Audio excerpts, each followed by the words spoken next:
জনতার ভোগান্তি দেখে স্থানীয় লোকেরা নিজেরাই ইটের গুঁড়ো ফেলে সমস্যা সমাধানে চেষ্টা করলেন আইএসবিটি সংলগ্ন স্থানীয় নাগরিকরা।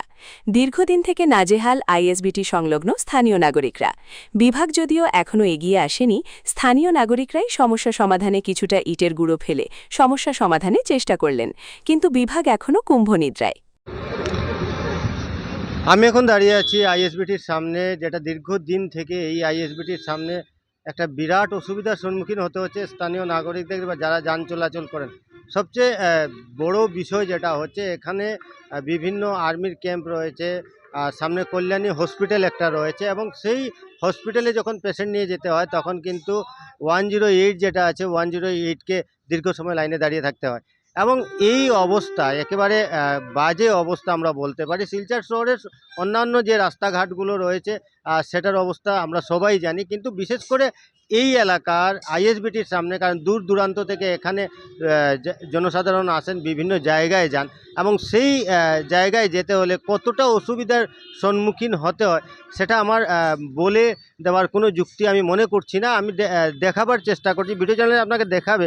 এই হচ্ছে বর্তমান পরিস্থিতি, এবং এই পরিস্থিতি যে এখানে যে কোনো মুহূর্তে যে কোনো ধরনের বড় দুর্ঘটনা ঘটে যেতে পারে।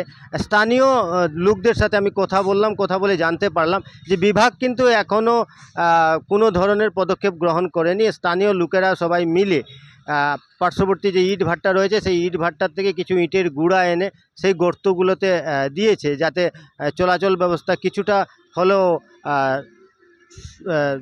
লাঘব করা যায়। যে চলাচল ব্যবস্থা যে অসহনীয় যে দুর্ভোগ ওনারা ভুগছেন বা নাগরিকরা ভুগছেন, তার জন্য স্থানীয় লোকের একটা প্রয়াস ওনারা করেছেন। কিন্তু সবচেয়ে বড় ব্যাপার হয়েছে যে যতই এখানে ইটের গুঁড়া বা পাথর বা যাই দেওয়া হোক, সাইড ড্রেন নেই। সবচেয়ে বড় প্রবলেম যেটা হচ্ছে সাইড ড্রেন নেই।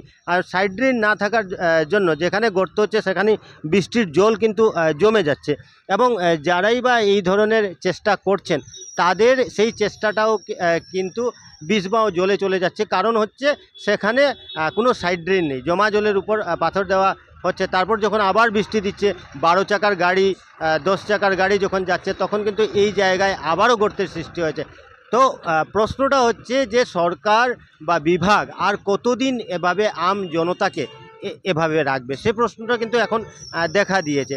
এবং চাপা একটা ক্ষোভ রয়েছে বিভিন্ন লোকের মধ্যে, স্থানীয় নাগরিকদের মধ্যে। ওনাদের বক্তব্য, আর কতদিন ধরে আমরা এভাবে থাকবো, এইভাবে আমাদের এই সমস্যার সমাধান হবে না, এবং আর কত আমরা মেমোরেন্ডাম বা আর কত আমরা জনপ্রতিনিধিদের বারবার মনে করিয়ে দেব যে আমরা অত্যন্ত দুঃখে আছি, আমাদেরকে একটু সহায়তা করুন।